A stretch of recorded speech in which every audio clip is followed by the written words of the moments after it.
जय हिंद प्यारे साथियों, कैसे हो आप सब? बिल्कुल मस्त होंगे। Unique study with Ajay YouTube channel पर आप सभी का बहुत बहुत स्वागत है। और आज की अपनी जो ये क्लास है, इसमें हम पढ़ने वाले हैं थॉट के बारे में। ज्योग्राफिकल थॉट पढ़ेंगे यहाँ पर। और जो थॉट है उसमें हम बहुत सारे जो इम्पोर्टेंट चीज़ें हैं, जो इम्पोर्टेंट बुक हैं, उन सभी के बारे में पढ़ेंगे।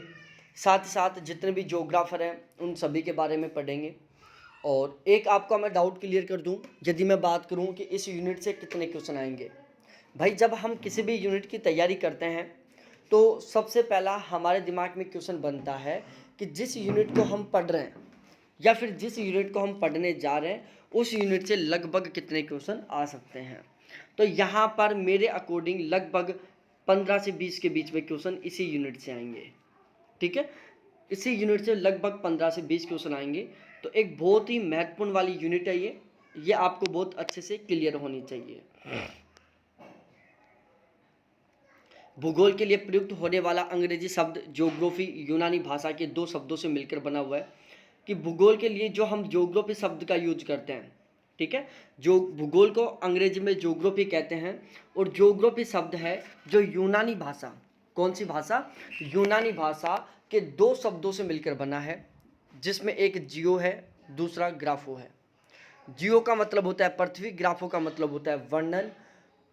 एक साथ हम मिला के बात करें तो इसका मतलब हो गया पृथ्वी का वर्णन। ठीक है, मैं रिपीट कर रहा हूँ, जियो का मतलब होता है पृथ्वी, ग्राफो का मतलब होता है वर्णन। दोनों को हम एक साथ मिलाते हैं तो बनता है पृथ्वी का वर्णन। ठीक है, तो जो ज्योग्राफी शब्द है वो यूनानी भाषा के दो शब्द जियो प्लस ग्राफो से मिलकर बना है, जिसमें जियो का मतलब होता है पृथ्वी और ग्राफो का मतलब होता है वर्णन करना, उसको एक्सप्लेन करना। और यदि हम दोनों शब्दों की बात करें तो इन दोनों शब्दों को यदि मिलाकर अर्थ निकाला जाए तो वो निकलता है क्या? पृथ्वी का वर्णन करना, पृथ्वी को एक्सप्लेन करना। ठीक है, समझ में आ गई ये बात?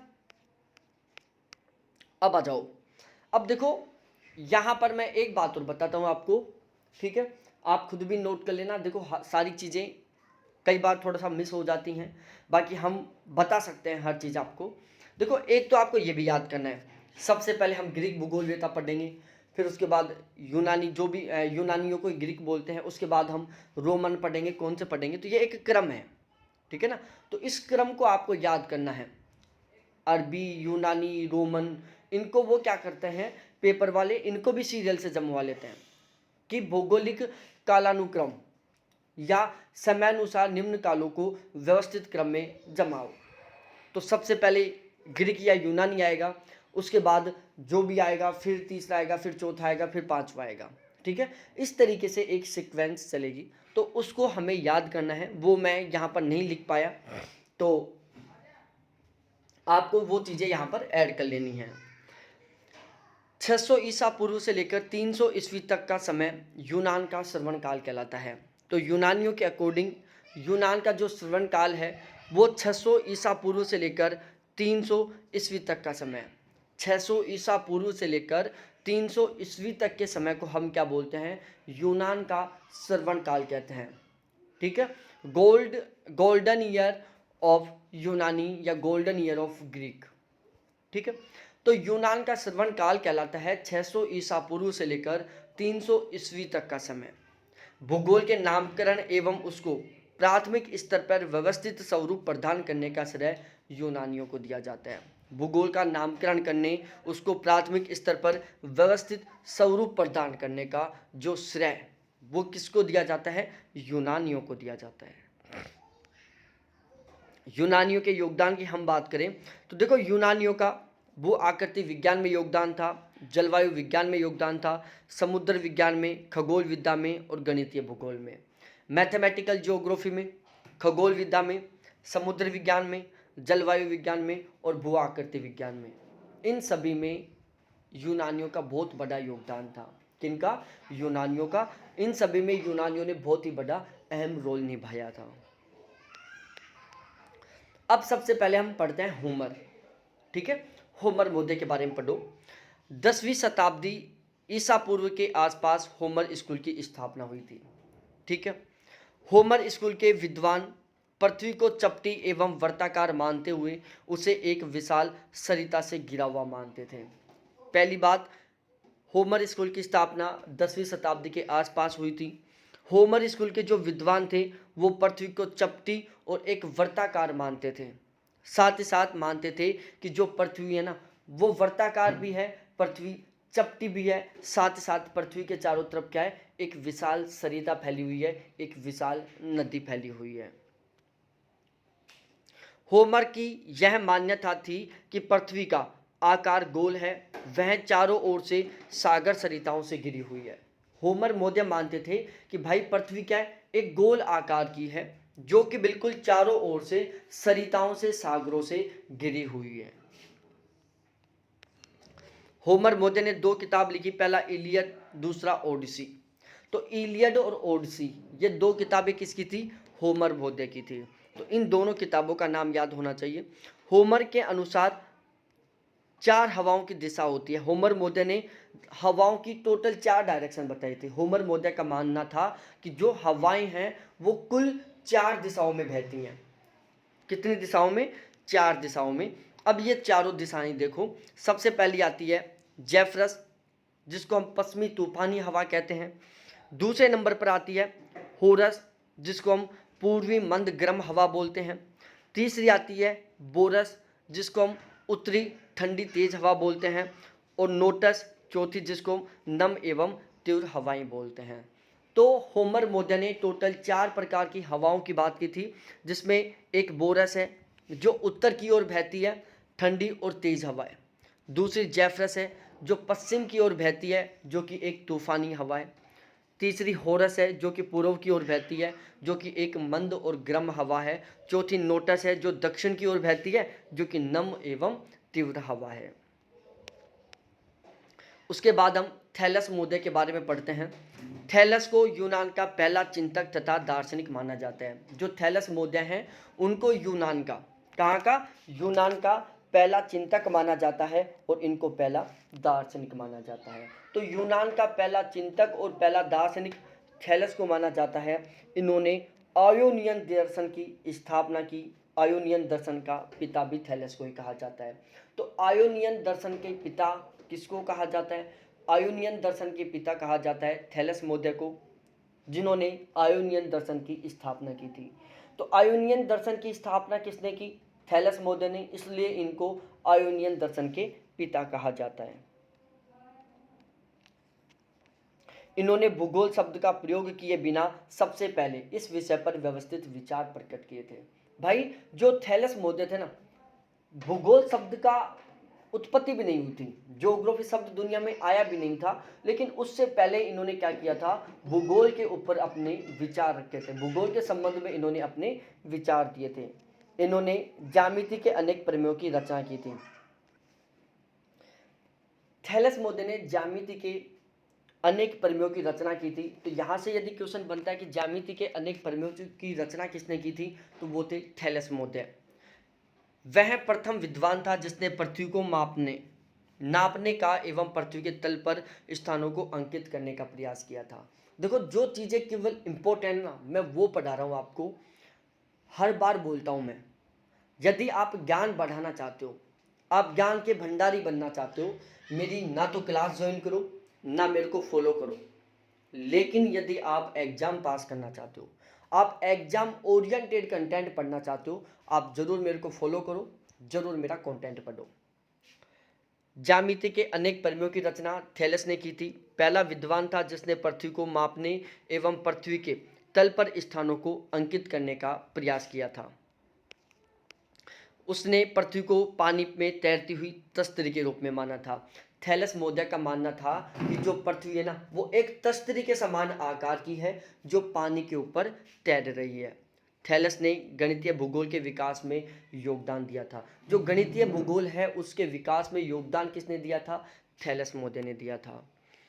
उसने भूमापन के तरीकों को सर्वप्रथम विकसित करने का प्रयास किया था। भूमापन के तरीकों को विकसित करने का प्रयास किसने किया, थैलस मौर्य ने किया था। तो भूमापन के तरीकों को विकसित करने का प्रयास भी थैलस मौर्य के द्वारा ही किया गया था। मिस्र की यात्रा के दौरान थैलस ने कोण, आधार रेखा तथा क्षेत्रफल की गणना करने के तरीकों का ज्ञान प्राप्त किया था। देखो यहाँ पर आपको 3 बातें अलग अलग सीखने को मिल रही हैं। पहली बात है कि कोण, दूसरी है आधार रेखा और तीसरा है क्षेत्रफल। इन तीनों की गणना करने का तरीका का सबसे पहले ज्ञान किसने प्राप्त किया था कि भाई कोण भी कोई चीज़ होती है, आधार रेखा भी कोई चीज़ होती है और क्षेत्रफल भी कोई फैक्टर होता है। इन तीनों के गणना करने के तरीकों का ज्ञान किसने सबसे पहले प्राप्त किया था? थैलेस मोदे ने। कब किया था? जब वो मिस्र की यात्रा कर रहे थे। अब हम एनेक्सिमेंडर के बारे में पढ़ते हैं। पहला होमर था, दूसरा थैलेस था, तीसरा एनेक्सिमेंडर था। यूनानी इतिहासकारों द्वारा सर्वप्रथम विश्व का निश्चित पैमाने पर मानचित्र बनाने का श्रेय एनेक्सिमेंडर को दिया जाता है। देखो यूनानी इतिहासकारों का मानना है, किनका मानना है? यूनानी इतिहासकारों का मानना है कि एक निश्चित पैमाने पर विश्व का मानचित्र बनाने का श्रेय किसको दिया जाता है? तो यूनानी इतिहासकारों के द्वारा विश्व का निश्चित पैमाने पर मानचित्र बनाने का जो श्रेय वो एनेक्सिमेंडर को दिया जाता है। इन्होंने बेबीलोन के एक यंत्र नोमोन का उपयोग किया। यह एक सूर्य घड़ी के समान होता है जिसकी सहायता से देशांतर निश्चित किया जा सकता है। बेबीलोन के एक यंत्र नोमेन का उपयोग किया। एनेक्सिमेंडर ने बेबीलोन के एक यंत्र नोमेन का उपयोग किया। यह यंत्र एक सूर्य घड़ी के समान होता है, सूर्य की घड़ी के समान होता है जिसकी सहायता से देशांतर निश्चित किए जाते हैं। तो यहाँ से देखो 2 बातें, नोमेन का उपयोग किसने किया? एनेक्सिमेंडर ने। ठीक है, कैसा है? सूर्य घड़ी के समान है। किस काम में आता है? देशांतरों को निश्चित करने का काम करता है। एनेक्सिमेंडर प्रथम व्यक्ति था जिसने मापक के आधार पर विश्व का पहला मानचित्र बनाया था। इसके पूर्व सुमेखासियों ने 2700 ईसा पूर्व में अपने नगरों का चित्रात्मक मानचित्र बनाया था। ठीक है, तो एनेक्सिमेंडर एक ऐसा पहला व्यक्ति था जिसने मापक के आधार पर विश्व का पहला मानचित्र बनाया था। तो ये बात बहुत महत्वपूर्ण है प्यारे लाडलो, इसको रट लेना कि निश्चित मापक के आधार पर विश्व का सबसे पहला मानचित्र किसने बनाया था? एनेक्सिमेंडर ने। ठीक है, इससे पूर्व सुमेर वासियों ने 2700 ईसा पूर्व में अपने नगरों का चित्रात्मक मानचित्र बनाया था। ये बात आप इतना ज़रूरी नहीं है, चाहे आप स्किप कर देना, लेकिन ये वाली आप रट लेना। एनेक्सिमेंडर ने अपने मानचित्र में यूनान को विश्व के मध्य में प्रदर्शित किया था। यह मानचित्र गोलाकार था जो चारों ओर से सागर सरिताओं से घिरा हुआ था। ठीक है, ध्यान से सुनना। एनेक्सिमेंडर ने अपने मानचित्र में यूनान को विश्व के मध्य में प्रदर्शित किया था। एनेक्सिमेंडर ने जो अपना विश्व का मानचित्र बनाया था, उस विश्व मानचित्र में उन्होंने यूनान को विश्व के मानचित्र के बिल्कुल मध्य में दिखाया था। यह मानचित्र गोलाकार था जो चारों ओर से सागर सरिताओं के द्वारा घिरा हुआ था। विश्व को 2 प्रमुख भागों में बांटा, उत्तर में यूरोप और दक्षिण में एशिया। एनेक्सिमेंडर ने क्या कर दिया? पूरी दुनिया को 2 भागों में डिवाइड कर दिया। एनेक्सिमेंडर ने विश्व को 2 भागों में डिवाइड कर दिया और उन्होंने बताया कि भाई जो उत्तर का भाग है उसमें यूरोप है और जो दक्षिण का भाग है उसमें एशिया है। तो एनेक्सिमेंडर ने पूरी दुनिया को, विश्व को 2 प्रमुख भागों में बांटा जिसमें उत्तर का भाग यूरोप था और दक्षिण का भाग एशिया था। उसके अनुसार सभी जीवों की उत्पत्ति जल से हुई है, उन्हीं से कालांतर में स्थल जीवों का विकास हुआ है। देखो एनेक्सिमेंडर का मानना था कि इस दुनिया में जितने भी जीव हैं उन सभी की उत्पत्ति जल से हुई है। धीरे धीरे परिवर्तन आता गया और जलीय जीवों से ही किनकी उत्पत्ति होती गई? स्थलीय जीवों का विकास होता गया। ठीक है, तो यदि हम एनेक्सिमेंडर के अकॉर्डिंग चलते हैं तो सबसे पहले जलीय जीवों की उत्पत्ति हुई थी, बाद में फिर समय के अकॉर्डिंग जलीय जीवों से ही स्थलीय जीवों का विकास हुआ था। एनेक्सिमेंडर ने गणितीय भूगोल में सभी योगदान दिया था। ठीक है, एनेक्सिमेंडर का मैथमेटिकल ज्योग्राफी में भी योगदान था, इसलिए हम एनेक्सिमेंडर को एक गणितीय भूगोलवेत्ता भी कह सकते हैं। थेल्स तथा एनेक्सिमेंडर को गणितीय भूगोल का संस्थापक माना जाता है, फादर ऑफ मैथमेटिक ज्योग्राफी। तो फादर ऑफ मैथमेटिक ज्योग्राफी हम किसको कहेंगे? एनेक्सिमेंडर और थेल्स को कहेंगे। तो थेल्स और एनेक्सिमेंडर को गणितीय भूगोल का पिता कहा जाता है, फादर ऑफ मैथमेटिक ज्योग्राफी कहा जाता है।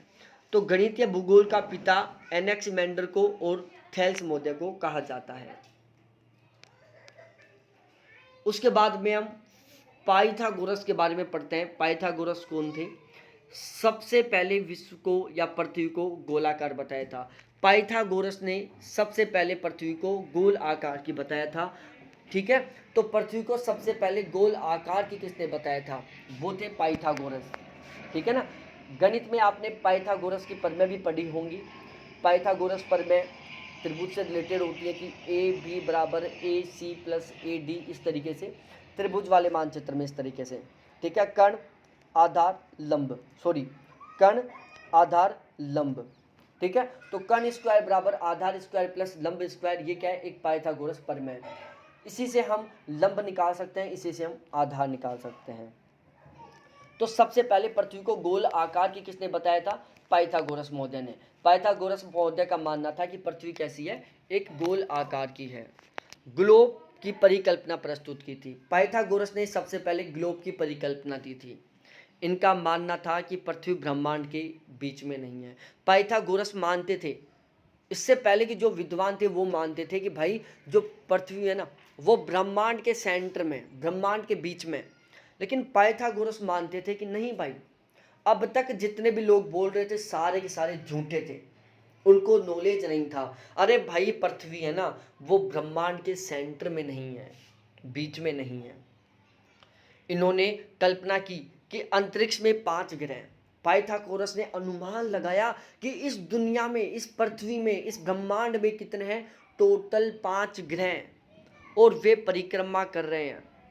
इन ग्रहों में सूर्य, चंद्रमा, निश्चित तारों तथा पृथ्वी सम्मिलित थी। पाइथागोरस ने बताया कि भाई कल्पना की उन्होंने अनुमान लगाया कि भाई इस ब्रह्मांड में टोटल 5 ग्रह जो कि परिक्रमा कर रहे हैं, वो स्थिर नहीं है। इन ग्रहों में सूर्य है, चंद्रमा है और कुछ निश्चित तारे हैं, साथ ही साथ पृथ्वी भी शामिल है। हिक्केटियस महोदय मिलेटस के निवासी थे। कहाँ के थे? मिलेटस के निवासी थे। विश्व का सर्वप्रथम क्रमबद्ध वर्णन प्रस्तुत करने के कारण इन्हें भूगोल का पिता कहा जाता है। देखो, हिक्केटियस महोदय को भूगोल का पिता कहते हैं। क्यों कहते हैं? क्योंकि इन्होंने भूगोल का सबसे पहले क्रमबद्ध अध्ययन प्रस्तुत किया था। तो भूगोल का सबसे पहले क्रमबद्ध अध्ययन किसने किया था? हिक्केटियस महोदय ने किया था, इसलिए हिक्केटियस महोदय को भूगोल का पिता कहा जाता है। अब हम पढ़ते हैं प्यारी प्यारी बातें। जैस्पेरियोडस हिक्केटियस की किताब का नाम है। हिक्केटियस महोदय ने एक किताब छापी, उस किताब का नाम था जैस्पेरियोडस। जैस्पेरियोडस, जिसको हम हिंदी में बोलते हैं पृथ्वी का वर्णन। जैस्पेरियोडस इंग्लिश का शब्द है जो हिक्केटियस की किताब का नाम है, और यदि हम जैस्पेरियोडस का हिंदी देखें तो वो होता है पृथ्वी का वर्णन। इस बुक में इन्होंने अधिवासित विश्व का सामान्य सर्वेक्षण प्रस्तुत किया था। जो अपनी जैस्पेरियोडस किताब थी, इस किताब में इन्होंने क्या किया था? अधिवासित विश्व का सामान्य सर्वेक्षण प्रस्तुत किया था। इस बुक को प्रादेशिक भूगोल का प्रथम ग्रंथ माना जाता है। जो जैस्पेरियोडस किताब है ना, इसको प्रादेशिक भूगोल का एकमात्र सबसे पहला ग्रंथ माना जाता है। जैस्पेरियोडस को 2 खंडों में विभाजित किया गया। जैस्पेरियोडस को भी 2 भागों में विभाजित कर दिया गया, जिसमें पहला भाग था जिसमें यूरोप का वर्णन था, दूसरा भाग था जिसमें एशिया और अफ्रीका का वर्णन था। जैस्पेरियोडस को 2 भागों में डिवाइड कर दिया। पहला भाग में यूरोप का वर्णन कर दिया और दूसरे भाग में एशिया और अफ्रीका का वर्णन कर दिया। बाद में जैस्पेरियोडस को पेरिपल्स अर्थात तटीय सर्वेक्षण भी कहा जाने लगा। थोड़े दिन बाद में जैस्पेरियोडस किताब का नाम बदल दिया गया और कह दिया कि भाई अब जैस्पेरियोडस नहीं, इसको हम पेरिप्लस कहेंगे। क्या कहेंगे? पेरिप्लस कहेंगे। और पेरिप्लस का मतलब होता है तटीय सर्वेक्षण। हिक्केटियस के काल में कैस्पियन सागर हिरकेनियस के नाम से जाना जाता था। क्वेश्चन आता है भाई, आप सोचोगे कि सर ये क्यों लिखा रहे हो आप तो पेपर ओरिएंटेड पढ़ा रहे हो। भाई ये टपकता है क्वेश्चन कि हिक्केटियस के काल में कैस्पियन सागर को किस नाम से जाना जाता था? हरकेनियन सागर के नाम से जाना जाता था, या हरकेनियस सागर के नाम से। हरकेनियस बोल दो चाहे हरकेनियन बोल दो, बात एक ही है। हिक्केटियस ने पृथ्वी को तस्तरी के जैसा वर्ताकार मानते हुए उस पर महाद्वीपों के वितरण को एक विश्व मानचित्र में दिखाया था। हिक्केटियस का पहली बात तो माननी थी कि पृथ्वी कैसी है, एक तस्तरी के आकार की है, साथ ही साथ क्या है, वर्ताकार है, एक वर्त की आकार की है। और उस पर उन्होंने क्या किया था, महाद्वीपों का विवरण दिखाने के लिए, महाद्वीपों का वितरण दिखाते हुए एक विश्व का मानचित्र बनाया था। इस मानचित्र में पहली बार उसने विश्व को यूरोप, एशिया, लीबिया जिसको अफ्रीका कहते थे। ध्यान रखना ये शब्द, यहाँ पर आपको अफ्रीका शब्द नहीं याद करना है, अफ्रीका तो याद करना ही है क्योंकि वो ऑप्शन पर डिपेंड करेगा। बहुत सारी बार लीबिया ऑप्शन, जैसे कई बार क्या करता है, ऑप्शन ए इस तरीके से दे देता है, ऑप्शन बी क्या करेगा, एशिया, अफ्रीका और यूरोप दे देगा। अब कंफ्यूज कौन सा ठीक करें भाई, ये होगा क्योंकि हिक्केटियस मौर्य के अनुसार, हिक्केटियस मौर्य थे ना, वो अफ्रीका नहीं मानते थे, वो लीबिया मानते थे, लीबिया मानते थे। वो क्या मानते थे, लीबिया मानते थे। तो हिक्केटियस मौर्य के अकॉर्डिंग हम पढ़ते हैं तो हमें अफ्रीका नहीं लीबिया शब्द का यूज करना होगा। यूरोप को उसने सबसे बड़ा महाद्वीप बताया जो विश्व के आधे भाग में फैला हुआ है। हिक्केटियस मौर्य का मानना था कि भाई जो यूरोप है ना, जिस यूरोप को आज आप देख रहे हो, क्योंकि हिक्केटियस मौर्य ने पूरी दुनिया को 3 भागों में डिवाइड किया था, जिसमें पहला भाग था एशिया, दूसरा भाग था लीबिया और तीसरा भाग था यूरोप। और यूरोप के संबंध में उनके विचार थे कि भाई जो ये यूरोप है ना, वो विश्व के आधे भाग में फैला हुआ है। ठीक है, सबसे बड़ा महाद्वीप यूरोप को माना था इन्होंने। हेरोडोटस, अब हम पढ़ते हैं हेरोडोटस मौर्य के बारे में। देखो, हेरोडोटस इतिहासकार थे और भूगोलवेता थे। अब आप सोच रहे होंगे कि सर ये इतिहासकार और भूगोलवेता, ये दोनों शब्द भी याद करना जरूरी है। अरे वही पूछता है पेपर में, आजकल पूछता है, वो निचोड़ निचोड़ के पूछता है, उसको पता है कि बंदा कहाँ कंफ्यूज होगा।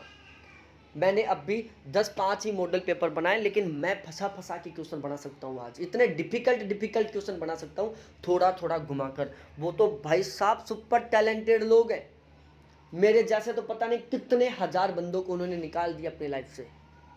ठीक है ना। इतिहास का पिता कहा जाता है हेरोडोटस मौर्य को, फादर ऑफ हिस्ट्री कहा जाता है। इन्होंने ऐतिहासिक भूगोल के विकास में योगदान दिया। इनके अनुसार किसी भी देश का इतिहास वहाँ के भूगोल पर आधारित होता है। हेरोडोटस मौर्य का मानना था कि किसी भी देश का जो इतिहास है ना, वो वहाँ के भूगोल पर आधारित होता है।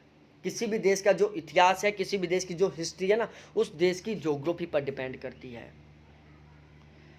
मिस्र में नील नदी के अध्ययन के दौरान इन्होंने सबसे पहले डेल्टा शब्द का प्रयोग किया था। 3 क्वेश्चन तैयार हो रहे हैं। डेल्टा शब्द का सबसे पहले प्रयोग हेरोडोटस ने, कहाँ के अध्ययन के दौरान, नील नदी के अध्ययन के दौरान। किस देश के अध्ययन के दौरान, मिस्र के अध्ययन के दौरान। हो गई थी। इनके अनुसार नील नदी के डेल्टा का निर्माण नील नदी द्वारा इथियोपिया से काटकर लाई गई काली मिट्टी से हुआ था। भाई ये पूछता है कि हेरोडोटस के अनुसार डेल्टा, हेरोडोटस के अनुसार नील नदी के डेल्टा का निर्माण किस मिट्टी से हुआ है, काली मिट्टी से हुआ है, पहली बात। दूसरी बात, वो मिट्टी कहाँ से लाई गई थी, इथियोपिया की मिट्टी थी, जो काटकर नील नदी के द्वारा बहा कर लाई गई थी।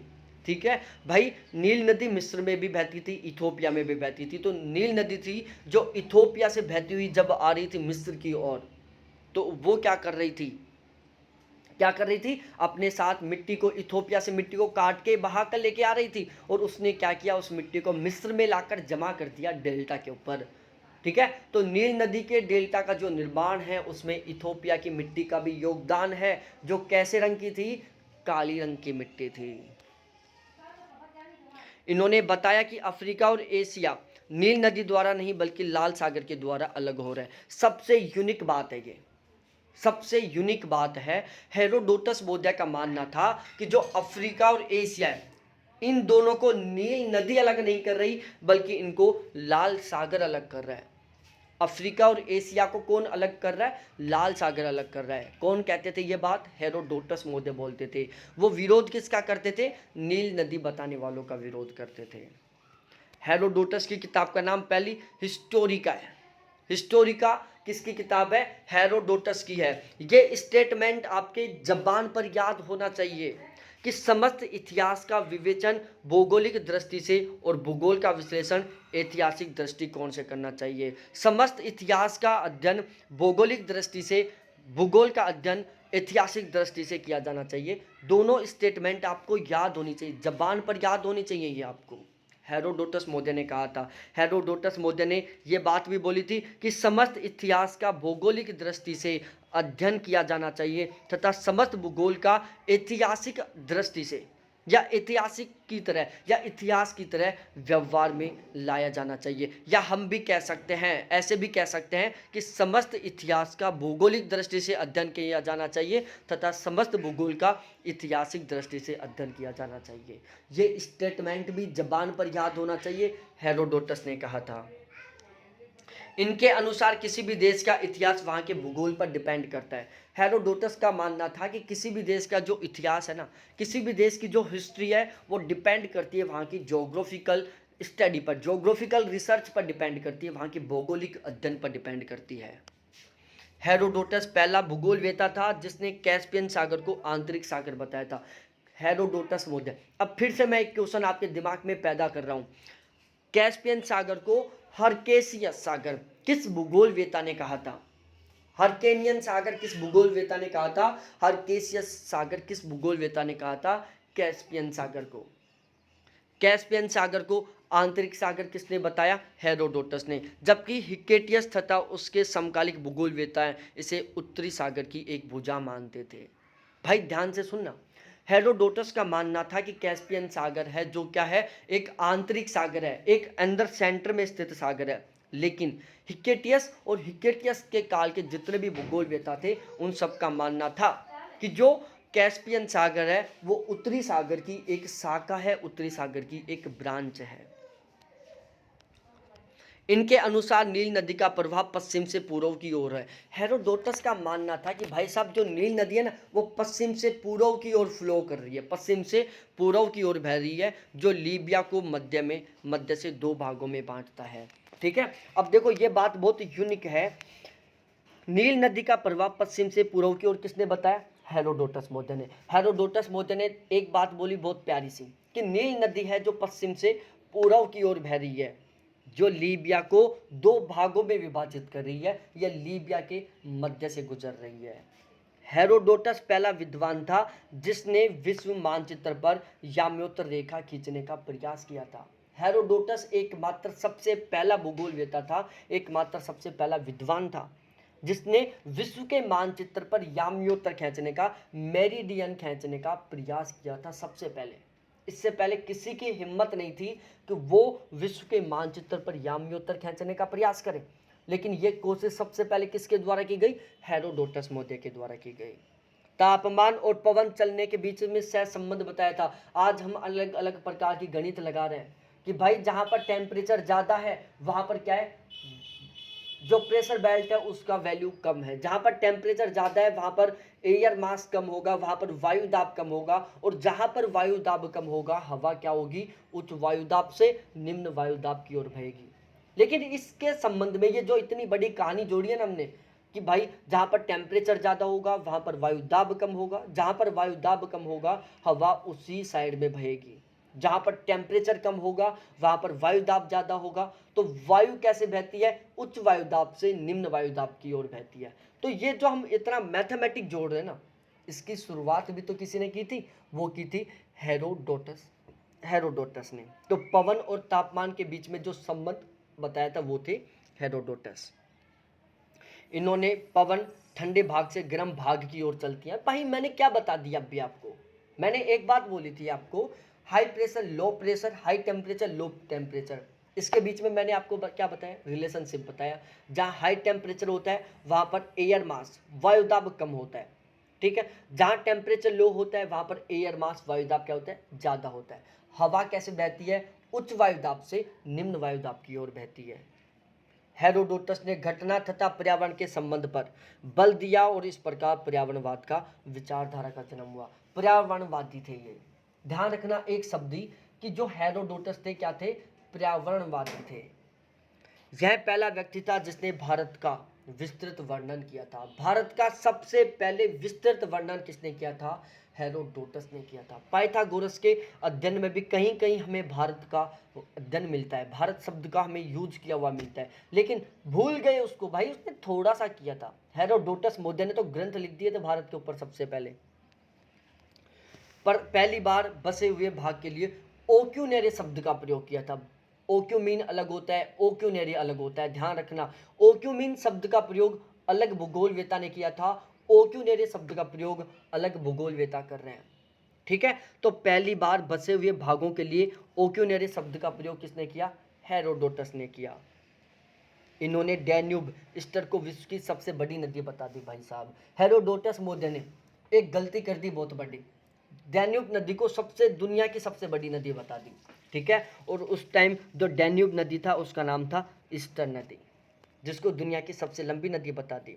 हेरोडोटस पहला विद्वान था जिन्होंने विश्व को 3 महाद्वीपों में विभाजित किया। मैंने पहले बता दिया आपको कि हेरोडोटस ने पूरी दुनिया को 3 भागों में विभाजित किया, पहला यूरोप, दूसरा एशिया, तीसरा अफ्रीका। अफ्रीका को लीबिया कहा था इन्होंने। सबसे बड़ा कौन सा था, सबसे बड़ा भाई साहब, लीबिया था, सॉरी यूरोप था। यूरोप आधे भाग में फैला हुआ था। प्लेटो के बारे में पढ़ लेते हैं। प्लेटो रिपब्लिक किताब का नाम था। प्लेटो की किताब का नाम क्या था, रिपब्लिक था। इनका मानना था कि पृथ्वी चपटी नहीं है बल्कि गोलाकार है या वलयाकार है, सेपेरिकल आकार की है या इलिप्टिकल आकार की है। दोनों शब्दों को आपको याद करना चाहिए। एक शब्द है सेपेरिकल, दूसरा है इलिप्टिकल, ठीक है। तो प्लेटो मौर्य का मानना था कि पृथ्वी चपटी नहीं है बल्कि गोल आकार की है और वलयाकार की है। इन्होंने भूकेंद्रीय सिद्धांत पर जोर दिया एवं यह माना कि पृथ्वी अंतरिक्ष के केंद्र में है तथा सभी आकाशीय पिंड पृथ्वी के परिक्रमा कर रहे हैं। प्लेटो मौर्य ने मान लिया कि पृथ्वी क्या है, बिल्कुल सेंटर में, पृथ्वी क्या है, केंद्र में, ब्रह्मांड के केंद्र में पृथ्वी है और जितने भी ग्रह हैं वो पृथ्वी के चारों तरफ चक्कर लगा रहे हैं। जैसे गर्लफ्रेंड के चारों तरफ बॉयफ्रेंड चक्कर नहीं लगाते, कोई सुंदर सी लड़की आ जाते हैं, लड़के भाई साहब ग्रह बन के चारों तरफ मंडराने लग जाते हैं, ठीक है ना। जिसको आप प्रेमिका बनाना चाह रहे हो, जिसको आप प्रेमिका जिसको आप एक अति सुंदर लड़की समझकर अपनी प्रेमिका बनाने जा रहे हो, एक बार देख लो कि कितने ग्रह जो उसके चारों तरफ रोजाना चक्कर लगा रहे हैं, ठीक है। प्लेटो का कथन था कि पृथ्वी प्रत्येक वस्तु पूर्णता की ओर प्रवृत्त होती है। प्लेटो का मानना था कि प्रत्येक वस्तु है जो पूर्णता की ओर प्रवृत्त होती है। उसके बाद अरस्तु, टेरेस्ट्री ऑन द हेवन, पहली किताब का नाम टेरेस्ट्रीज ऑन द हेवन, ब्रह्मांड का वर्णन। मेट्रोलॉजिया, दूसरी किताब जलवायु विज्ञान, ठीक है। मेट्रोलॉजिया में ब्रह्मांड दर्शन और प्राकृतिक दर्शन शास्त्र का विस्तृत वर्णन किया था। अरस्तु मौर्य ने जो मेट्रोलॉजिया किताब लिखी थी, इसमें उन्होंने ब्रह्मांड दर्शन और प्राकृतिक दर्शन शास्त्र का बिल्कुल फुल डिटेल से वर्णन किया था। अरस्तु ने विशेष तथ्यों के आधार पर सामान्य सिद्धांतों का निरूपण किया था। विशेष तथ्यों के आधार पर सामान्य सिद्धांतों का निरूपण किसने किया, अरस्तु ने। प्लेटो की तरह पृथ्वी का आकार गोल अथवा अंडाकार माना। अरस्तु ने भी प्लेटो की तरह क्या कर दिया, पृथ्वी का आकार गोल और अंडाकार बता दिया। अरस्तु ने तापमान के आधार पर पृथ्वी को 3 कटिबंधों में विभाजित किया। अरस्तु ने टेम्परेचर के बेसिस पर पृथ्वी को टोटल 3 कटिबंधों में विभाजित किया। एक उष्ण कटिबंध, दूसरा शीतोष्ण कटिबंध और तीसरा शीत कटिबंध। इन्होंने बताया कि अत्यधिक शीत तथा अत्यधिक गर्म खंड मानव भाषाओं के बिल्कुल अनुकूल नहीं है। बहुत ही ज़्यादा गर्म और बहुत ही ज़्यादा ठंडा जो स्थान होता है वो मानव के रहने योग्य नहीं है। उसके बाद हम पढ़ते हैं थियोफोर्टस मौर्य के बारे में, तो इनके बारे में भी पढ़ लेते हैं। अरस्तु के शिष्य थियोफोर्टस वनस्पति और जलवायु के संबंधों को परखा और जलवायु विज्ञान में विशेष रुचि दिखाई। ठीक है। वनस्पति और जलवायु, इन दोनों के जो संबंध थे उनके बारे में अध्ययन किसने किया? थियोफ्रस्टस मोदक ने किया। थियोफ्रस्टस मोदक कौन थे? अरस्तु के शिष्य थे। इन्होंने मैसिडोनिया के मैदान, समीपवर्ती पर्वतों तथा क्रीट द्वीपों की वनस्पति का तुलनात्मक अध्ययन किया और वनस्पति भूगोल की नींव डाली। तो वनस्पति भूगोल और जलवायु के बीच में संबंधों का अध्ययन किसने किया? थियोफ्रस्टस मोदक ने किया। मैसिडोनिया के मैदान, समीपवर्ती पर्वत तथा क्रीट द्वीपों की वनस्पति का तुलनात्मक अध्ययन थियोफ्रस्टस ने किया और वनस्पति भूगोल की नींव किसने डाली? थियोफ्रस्टस मोदक ने डाली। ठीक है। अब हम पढ़ेंगे इरेटोस्थनीज, जो आज नहीं कल पढ़ेंगे। ठीक है, बिल्कुल फास्ट स्पीड से पढ़ाया हूं मैं। ये क्लास यदि हम बोर्ड पर लेते या कोई दूसरा टीचर पढ़ाता, गारंटी के साथ कह रहा हूं 2 घंटे लगा देता इसमें। मैंने लगभग 40 मिनट में ये कंप्लीट करवा दिया। अब इसको एक बार देखते तुरंत दोबारा देख डालो और सारी चीज़ों को रट डालो। बहुत बहुत धन्यवाद आपको देखने के लिए। थैंक्स भाई प्यारे साथियों।